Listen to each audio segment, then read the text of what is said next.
अवधूत चिंतन श्री गुरुदेव दत्त श्री स्वामी समर्थ। मी शीतल तुमच्या सगळ्यांचं आपल्या चॅनलमध्ये स्वागत करते, नॅचरल सुरुवात करते। मंडळींनो, येत्या 9 तारखेपासून ते 15 एप्रिल पर्यंत आपल्या अखंड नामजप यज्ञ सप्ताहाला सुरुवात होते आहे। म्हणजे श्री स्वामी समर्थ महाराज जी काही पुण्यतिथी येणार आहे 15 एप्रिलला बुधवारी, त्या निमित्ताने हा अखंड नामजप यज्ञ सप्ताह असणार आहे। आता 9 एप्रिल ते 15 एप्रिल हे जे दिवस आहेत ते 7 दिवस असतात आणि या 7 दिवसामध्ये आपल्याला श्री गुरुचित्र या ग्रंथाचं पारायण करायचं असतं, वाचन करायचं असतं। आता स्वगुरी सुद्धा आपण करू शकतो किंवा केंद्रामध्ये सामूहिक पद्धतीने सुद्धा आपण करू शकतो। आता मागच्या म्हणजे 1 एप्रिल पासूनच नाव नोंदणी जवळच्या दिंडोरी स्वामी समर्थ केंद्रामध्ये सुरू झालेली आहे।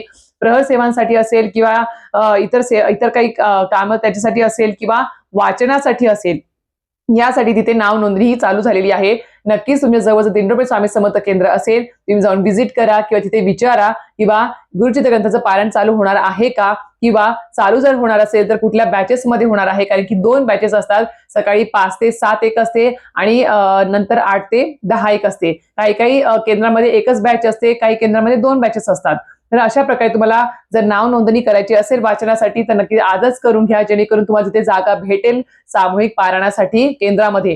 कारण की आजकाल बघायला गेलं किंवा आता मागच्या दत्त जयंतीला जर बघितलं तर रेकॉर्ड ब्रेक लोकांनी सामूहिक पद्धतीने सर्व केंद्रामध्ये उपस्थिती दाखवली होती आणि पारायण केलेलं आहे। त्यामुळे बसायला जागा सुद्धा नव्हती, अक्षरशः एवढे म्हणजे जागा फुल झाल्या होत्या। त्यामुळे जर तुमची इच्छा असेल, आता नक्कीच मुलांना सुद्धा सुट्ट्या लागलेल्या आहेत काही शाळांना, तर नक्कीच स्व इच्छेने सगळ्यांना सांगा, आज शेजारी पाजारी सगळ्यांना। आणि ह्याचं नक्कीच तुम्ही विचार करा की आपल्यासोबत एक तरी सेवेकरी, नवीन सेवेकरी या पारायणाला बसेल, याची नक्कीच काळजी घ्या।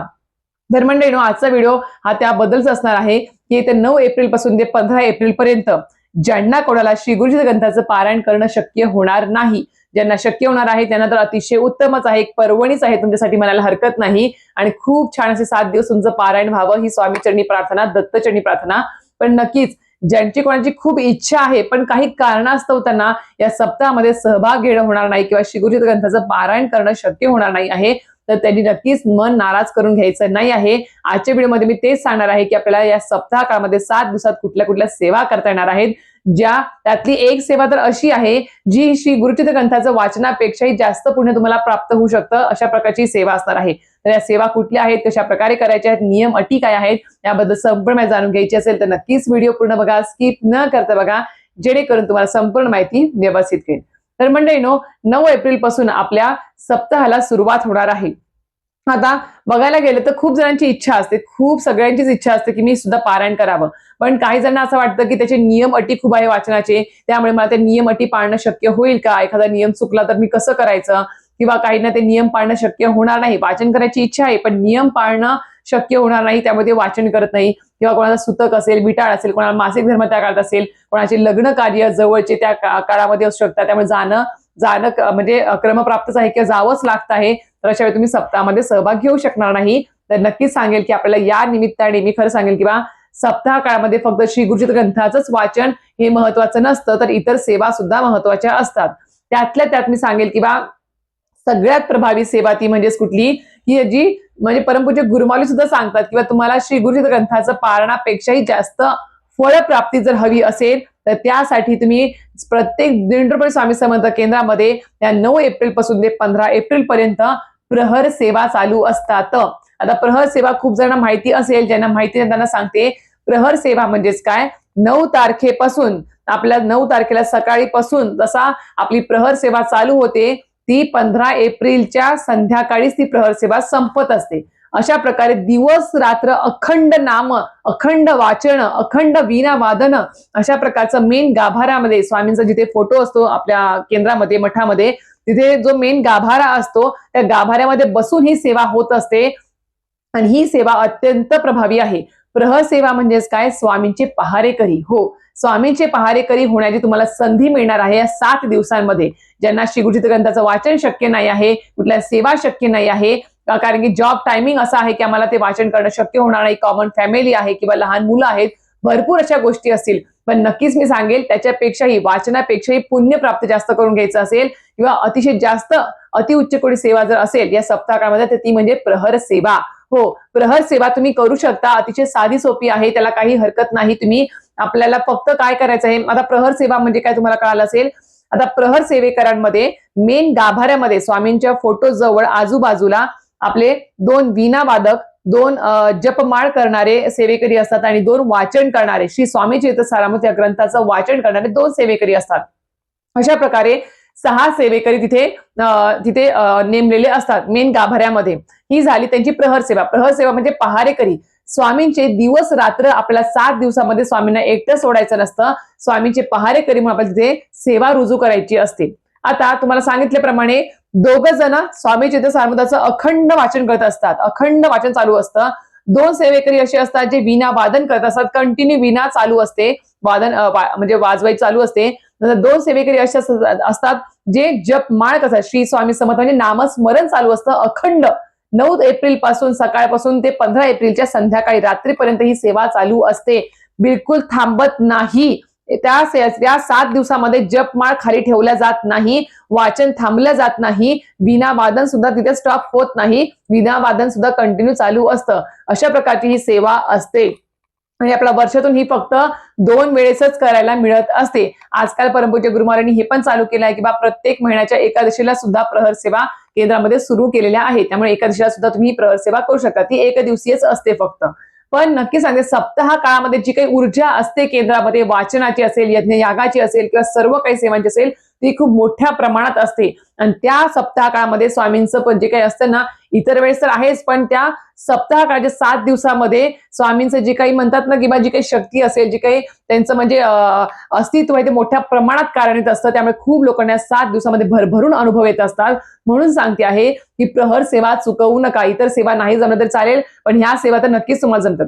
आता प्रहर सेवा कशी करायची असते, तर महिलांसाठी कसं असतं, महिलांसाठी सकाळी 6 वाजल्यापासून ते किंवा सकाळी 8 वाजल्यापासून धरा. मी म्हणेल की सकाळी 6 वाजल्यापासूनच असेल. सकाळी 6 वाजल्यापासून ते संध्याकाळी 6 वाजेपर्यंत महिला ज्या आहेत ह्या प्रहर सेवा करत असतात आणि संध्याकाळी 6 वाजल्यापासून ते सकाळी 6 वाजेपर्यंत पुरुष मंडळी प्रहर सेवा करत असतात. कारण की महिलांना दिवसभरामध्ये वेळ मिळतो आणि महिलांना सुरक्षित असतं केंद्रामध्ये. एवढं जरी लांब असेल किंवा जवळ जरी असेल तरी केंद्रामध्ये त्यांना येऊन प्रहर सेवा करायला दिवसाचा टायमिंग सुरक्षित असतो, म्हणून महिलांना त्यावेळेस तो टाइम नेमलेला असतो. आणि पुरुषांसाठी त्यांना जॉब वगैरे करून त्यांना संध्याकाळी 6 वाजल्यापासून ते सकाळी 6 वाजेपर्यंत त्यांना प्रहर सेवा करायला मिळत असते. आणि पुरुष मंडळी रात्री जाऊन प्रहर सेवा तिथे करू शकतात.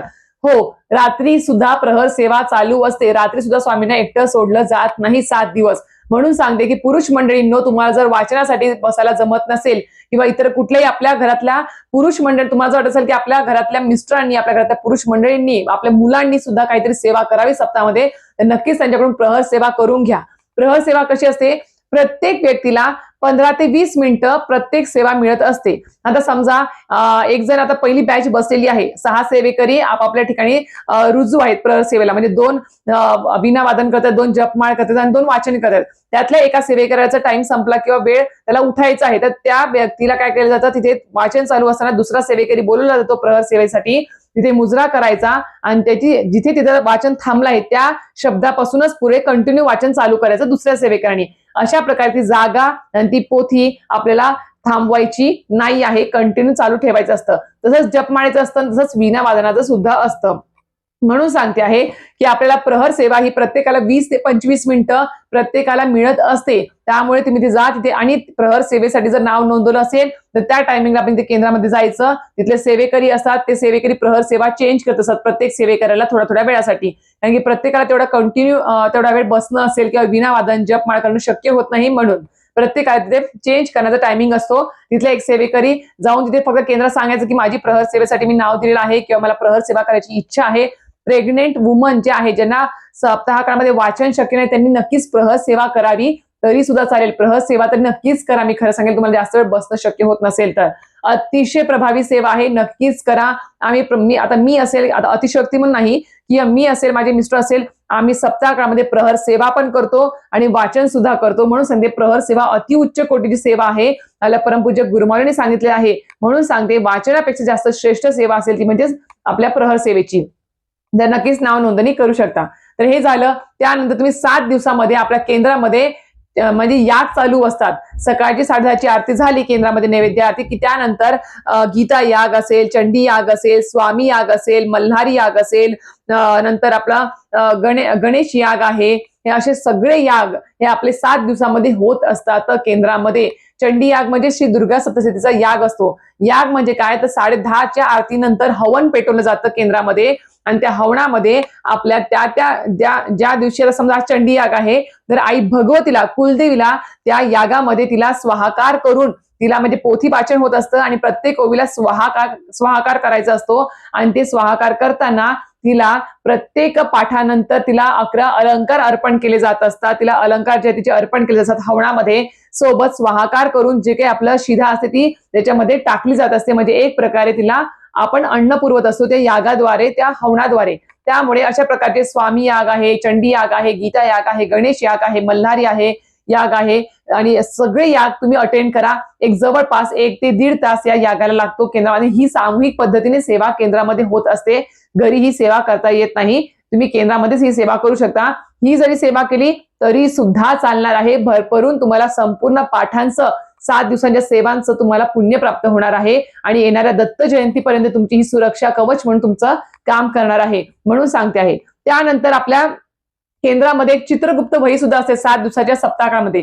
चित्रगुप्त वही म्हणजेच काय, त्याच्यामध्ये तुम्ही त्या केंद्रामध्ये मठामध्ये बसून तुम्ही म्हणजे स्वतः बसून तुम्ही समजा स्वामींची 11 महिने जप केला आहे, स्वामींच्या सारांचा एक पाठ तुम्ही स्वतः केला आहे, सामूहिक पद्धती नाही स्वतः केलेला आहे, किंवा तुम्ही दुर्गा सप्तशती या ग्रंथाचा पाठ केला आहे, किंवा महामृत्युंजय मंत्राची 1 माळ केली आहे, गायत्री मंत्राची 1 माळ केली आहे, 99 मंत्राची 1 माळ केली किंवा जास्त माळी केली आहेत तुम्ही स्वतः. बरं का, जिथे बसल्यावर आपण थोडीफार सेवा करतोच ना, तर ती सेवा सप्ताह काळामध्ये तुम्ही गाभाऱ्यात बसून, मेन गाभारा नाही बाहेर, मेन गाभाऱ्याच्या बाहेर तुम्ही बसून जी काही सेवा केली असेल ती सेवा तिथल्या त्या चित्रगुप्त वहीमध्ये लिहून ठेवायची असते. तिथे सगळं काही सेवा लिहिल्या असतात. तुम्ही कुठली सेवा केली आहे, कुठल्या तारखेला केली आहे ते सगळं काही तिथे नाव नोंदणी ठेवायचं करून, आणि अशा प्रकारे तुम्ही 7 दिवस रोज जाऊन तुम्ही या चित्रगुप्त वहीमध्ये केलेल्या तिथे गाभाऱ्यातल्या सेवा, प्रहर सेवा लिहायची नाही, दुसऱ्या सेवा ज्या बसून तुम्ही स्वतः करता त्या सेवा तिथे चित्रगुप्त वहीमध्ये लिहायच्या असतात. आणि ती चित्रगुप्त वही साधी सुधी नाही आहे. ती चित्रगुप्त वही आपल्या परमपूज्य गुरुमाऊलींकडे गुरुपीठामध्ये दिरुंडवल्या जात असते ती वही, आणि त्याच्यामध्ये आपलं नाव लिहिलेलं असतं, आपण कधी सेवा केली, किती सेवा केली सगळं लिहिलेलं असतं. आणि ती आपल्या म्हणतात ना की बा जी सर्वोच्च कोटी सेवा चालू आहे सामूहिक पद्धतीने त्यामध्ये ती धरली जाते आणि तुमच्या नावाने ती सेवा तिथे रुजू होत असते आपल्या गुरुपीठामध्ये. म्हणून सांगते की चित्रगुप्त वहीमध्ये सुद्धा तुम्ही रोज 1 माळ जरी केल्या, 11 माळी जरी करून आल्या तरी सुद्धा त्या चित्रगुप्त वहीमध्ये लिहा. आपल्या जवळच्या केंद्रामध्ये जा, तिथे गेल्यावर सप्ताह काळामध्ये विचारा की इथे चित्रगुप्त वही कुठे आहे का, आम्हाला त्याच्यामध्ये आमची घरातली सेवा लिहायची नाही आणि प्रहर सेवा लिहायची नाही, तुम्ही जी गाभाऱ्यात बसून स्वतः सेवा करतात ती सेवा लिहायची असते. ही पण एक खूप मोठी प्रभावी सेवा आहे, नक्कीच करून बघा. 7 दिवसामध्ये तुम्ही स्वामी चरित्रसारमृताचे 7 अध्याय 7 पाठ सुद्धा करू शकता, तुम्ही ते सुद्धा चालेल. दत्त महाराजांची कुठली सेवा असेल तुम्ही 7 दिवसामध्ये ती सुद्धा सेवा करू शकता घरामध्ये, बरं का, ते सांगते आहे, ते पण तुम्ही करू शकता. आणि अजून एक गोष्ट, आता ह्या सगळ्या तर गोष्टी आहेतच, पण तुम्हाला अजून एक सांगते की ज्यांना कुठल्याच अजून सेवा जमणार नाही त्यांनी एकतरी सेवा करावी. 7 दिवसामध्ये सप्ताह काळामध्ये केंद्रामध्ये नक्कीच जावं. गेल्यानंतर तिथे चप्पल स्टँड असतं, कितीही सांगितलं लोकांना तरी असतं लोक चपला टाकतातच, स्टँडवर काही लावत नाही, तर नक्कीच त्या चपला स्टँडवर लावणे असेल, व्यवस्थित आपला सप्ताह काळामध्ये आपलं केंद्र मठ स्वच्छ असणे याची काळजी घेणे असेल. जायचं कसं असतं, ज्यावेळेस आपण केंद्रामध्ये प्रवेश करतो तिथे बघा पाणी असतं, पाण्यामध्ये पाय धुवून आपण केंद्रात प्रवेश करत असतो. म्हणजेच काय, बाहेर तुम्ही बाहेरच्या जगामध्ये कितीही मोठे व्यक्ती आहात, कितीही श्रीमंत आहात, कितीही तुम्ही अब्जावधीश आहात, पण तरी सुद्धा तुम्ही ज्या वेळेस केंद्रामध्ये येता त्यावेळेस केंद्रामध्ये पाय आधी धुता आणि त्यानंतर तुम्ही प्रवेश करता आणि तिथे नतमस्तक होता स्वामींच्या फोटो समोर किंवा मूर्ती समोर, त्यावेळेसच म्हणजेच काय होतं याचा अर्थ की बाहेरच्या जगामध्ये भरपूर अब्जाधीश आहोत आपण, पण स्वामींसमोर आपण एक फक्त साधी व्यक्ती आहोत. आणि स्वामींच्या केंद्रामध्ये येताना प्रवेश करताना जिथे आपण पाय धुतो तिथेच आपण आपला मीपणा अहंकार सोडून द्यायचा आणि तिथे सोडून आपण आपल्या केंद्रामध्ये मठात प्रवेश करायचा असतो. सप्ताह काळ असेल किंवा रोजच्या दैनंदिन जीवनामध्ये का असेना, कारण की स्वामींना मीपणा अहंकार हा चालत नाही. तुम्ही तुमच्या घरी असाल मोठे व्यक्ती, तुम्ही तुमच्या अहंकार घरामध्ये दाखवा, मीपणा घरामध्ये दाखवा, बाहेरच्या जगामध्ये दाखवा, पण स्वामींच्या मठामध्ये नाही. त्यामुळे स्वामींच्या केंद्रात मठात गेल्यावर सगळ्या व्यक्ती या समान असतात. कोणीही श्रीमंत गरीब कोणी नसतं, सगळ्या समान असतात. त्यामुळे तिथे गेल्यावरती जी मिळेल ती सेवा करायची. स्वामींच्या नैवेद्य ताट धुणे असेल, चटया उचलणे असेल, चपला स्टँडवर लावणे असेल, गाभारा झाडणे असेल, तिथे पोछा मारणे असेल, जाळ्या जळमटे काढणे असेल, तिथे बसलेल्या सेवेकरांना काही मदत करणे असेल, सेवा सांगणे असेल, प्रसाद वाटप असेल, भरभरून तिथे गोष्टी असतात करण्यासारख्या. आणि हे स्वामी महाराज सगळं काही बघत असतात. असं नाही की बा गुरुचित्र ग्रंथाचं वाचन करणाराच व्यक्ती श्रेष्ठ आहे, त्याची सेवा खूप श्रेष्ठ आहे, असं नाही. त्या सप्ताह काळामध्ये तुम्ही कुठल्या सेवा करता, छोट्यातली छोटी मोठ्यातली मोठी, ही सगळी सेवा श्रेष्ठच आहे म्हणून सांगते आहे तुम्हाला. त्यामुळे आपण इतर सेवा सुद्धा करू शकता तिथे केंद्रामध्ये जाऊन 7 दिवस. म्हणून सांगते आहे या सर्व गोष्टी तुम्ही करू शकता. काही ना काहीतरी सेवा नक्कीच करा 7 दिवसामध्ये. बाकीच्या सेवा मी तुम्हाला सांगितलंच आहे. आणि प्रहर सेवा चुकवू नका. खरं सांगते खूप प्रभावी सेवा आहे. भरभरून लोकांना अनुभव आलेले आहेत. जे रात्रीच्या वेळेस पुरुष मंडळी प्रहर सेवा करतात ना, रात्री 1 ते 4च्या दरम्यान, त्यांना तर साक्षात स्वामी दर्शन सुद्धा दिलेलं आहे. खूप महिलांना सुद्धा दिवसाच्या प्रहर काळामध्ये सुद्धा स्वामी दर्शन दिलेलं आहे. आणि स्वामींचं पहारेकरी बनायला तुम्हाला मिळत असेल तर नक्कीच मला तरी वाटतं की संधी तुम्ही चुकवू नये. खरंच सांगते आहे. त्यामुळे ज्यांना श्री गुरुचरित्र ग्रंथाचं वाचन जमणार नाही आहे त्यांनी नक्कीच नाराज व्हायचं नाही. भरभरून मी तुम्हाला सांगितले ह्याच्या व्हिडिओमध्ये सेवा गोष्टी नक्कीच कुठे ना कुठे करा. मी तर पाहिलं आहे की ज्यावेळेस मी प्रहर सेवा करते ना, त्यावेळेस लहान बाळं असतात. त्या लहान बाळांना म्हणजे त्या महिलेची एवढी इच्छा असते ना की मला प्रहर सेवा करायची. भले मग ठीक आहे, मला वाचन नाही जमत, माझं बाळ चंचल आहे, एका ठिकाणी थांबत नाही, रडतं, कोणी सांभाळायला नाहीये, पण मी केंद्रामध्ये येणार सप्ताह काळामध्ये आणि प्रहर सेवा तरी करणार. त्या बाळाला कोणाजवळ ठेवतात बाहेर किंवा मांडीवर तिथे बसवतात आणि तिथेच प्रहर सेवा करतात. अक्षरशः विनवणी करतात बायका पुरुष मंडळी की 5 मिनिटं मला प्रहर सेवा द्या, 5 मिनिटं मला प्रहर सेवा द्या. म्हणजे एवढं महत्व त्या प्रहर सेवेचं आहे. म्हणून सांगते की तुम्हाला जर भेटत असेल तर संधी चुकवू नका. स्वतःला नशीबवान समजा की सप्ताह काळामध्ये तुमच्याकडून स्वामींनी काहीतरी सेवा करून घेतली आहे. यापेक्षा दुसरं काही पुण्य नाही आणि चांगल्या गोष्टी सुद्धा नाही. तर अशा प्रकारे आणि ही माहिती जास्तीत जास्त लोकांमध्ये शेअर सुद्धा करा, जेणेकरून त्यांच्याकडून सुद्धा सेवा घडू शकेल आणि त्यांना सुद्धा ही माहिती कळेल की 7 दिवसामध्ये सप्ताहामध्ये भरभरून सेवा ह्या केंद्रामध्ये होत असतात. तर फक्त वाचनच नाही तर इतर सेवा सुद्धा चालू असतात. तर अशा प्रकारे व्हिडिओ माहिती आवडली असेल तर नक्कीच व्हिडिओ लाईक शेअर सबस्क्राईब करायला विसरू नका. श्री स्वामी समर्थ.